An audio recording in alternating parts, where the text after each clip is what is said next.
Welcome to the final session.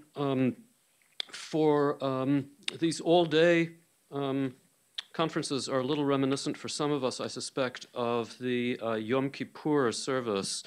But the final end of the day, end of Yom Kippur, is always the emotional high point of the day, intellectually as well. And I think we can look forward not to it being a great final, if not the highest point of the day, with Garrett Eps's paper. We will adhere to the usual protocol: 10 minutes for Garrett, 10 minutes for Christopher's reply, 2 or 3 minutes for the Sir rebutter, and then on to the troikas. Garrett?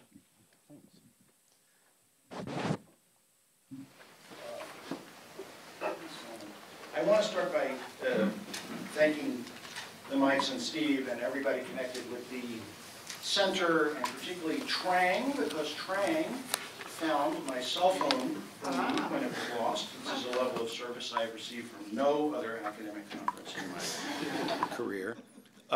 This is my second time at this conference, and I've come to think of it as a sort of haven in a heartless academic world, because of the extraordinary level of intellectual generosity that I see here when people talk across different presuppositions about each other's ideas. And I think I have presumed a bit on that generosity because this is a very preliminary paper. I took the work in progress part of the title seriously, that I sketched out to plan a project and to illustrate two things that I think are important about 14th Amendment originalism first, and then about originalism generally. And the first is that the text of Section 1 of the 14th Amendment, not to put too fine a point on it, is a bear. It is hard for everyone, and whether you're a 14th Amendment hawk like me or 14th Amendment dove like others, people really have trouble reading it and interpreting it in a way that they even find internally convincing, much less convincing to other people. It's very difficult work, and people tend to look for shortcuts. The larger point within that context is that originalism and originalist methods seem to me sometimes like man himself, as pictured in Robinson Jeffers' famous poem, Shine, Perishing Republic, clever servant, insufferable master. That is to say, the techniques of originalism, it seems to me, can become unmoored among academics to some extent and among the general public, and take on a kind of sorcerer's apprentice quality in which they're marching forward with various interpretive moves that actually are disconnected with any of the intellectual or political reasons one would want to adopt originalism methods. I reached that reflection because as a result of my attendance at the conference 2 years ago, which produced a paper on the citizenship clause that was subsequently published, I've ended up in a lot of discussions, panels, debates, online debates, stuff on the radio, with a wide variety of people who are dealing with this question of what the citizenship clause of Section 1 means. And it's been very educational for me because it seems to me the citizenship clause is the easy part of Section 1, or the easier, and also until now, at any rate, it has been, in Jamal's terms, the most successful. I don't think you would, I wouldn't say the citizenship clause was a failure in the way that equal protection or due process was for a long time, in part because it doesn't seem like the most bearish part of Section 1, right? You kind of get out your paper slate. Okay, let's see. Born or naturalized? Check. Subject to jurisdiction? Check. Okay, you're a citizen of the U.S. and a citizen of the state. You can go now. It seems relatively straightforward, but in the past I would say, 15 years, it has generated what I consider to be almost an entirely new originalist application. And that is that, no, it doesn't mean that because children of undocumented aliens are not citizens. Now, that's not the point of my talk, but the point of my talk is the move that was then made to explain to me why that was true. And the fact is that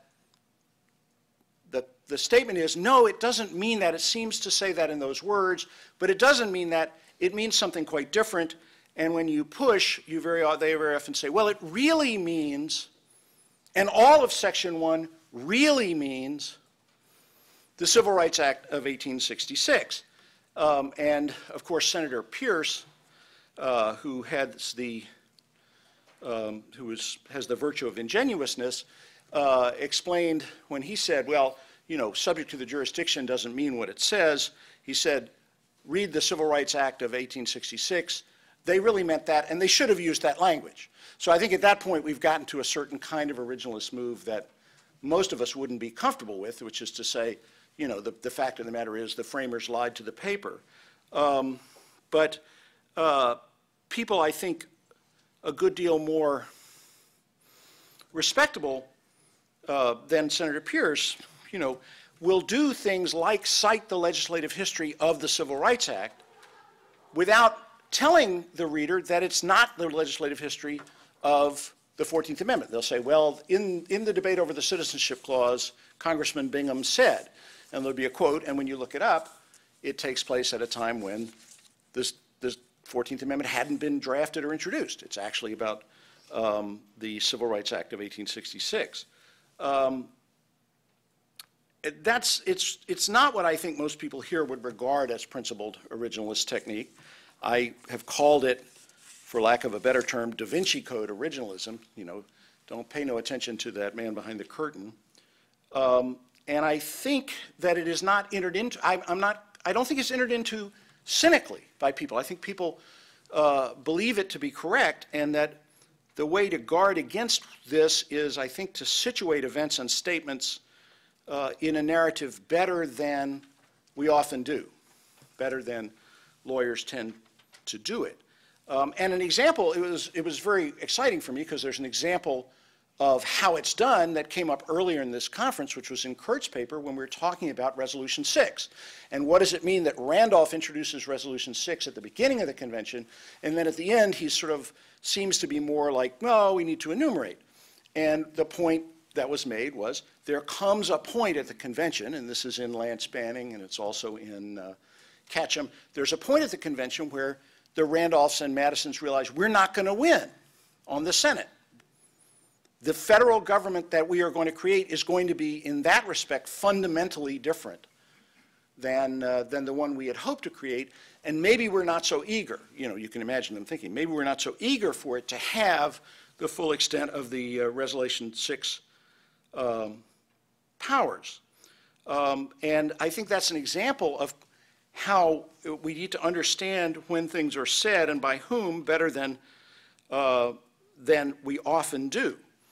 In this area, I think that Fairman and Berger have left us a very impoverished narrative of what happened with the framing of the 14th Amendment, and that I would really like to do something more to contextualize. And in my judgment, the story of the 39th Congress is really the story of a revolutionary situation.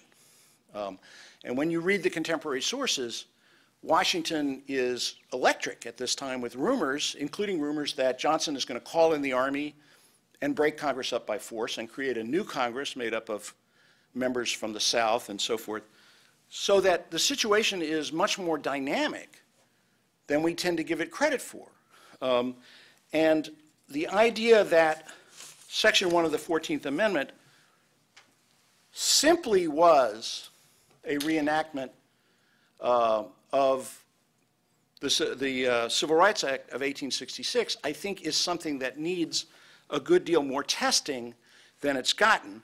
And this, I hope you'll accept this essay as really more the prospectus for some of that research. I want to go back through the debates more carefully with the narrative I've spelled out in mind. And Chris, press this artist, has done a lot of my research for me. If you have the handout with the, no, I mean, you don't have to bring it over. I just want people to know that oh yeah, I want people to know this excellent handout is here that points to a lot of quotes on different sides of this issue.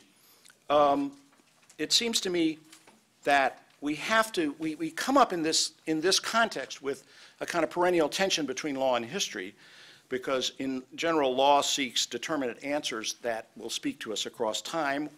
If it didn't, why would we want to bother with it?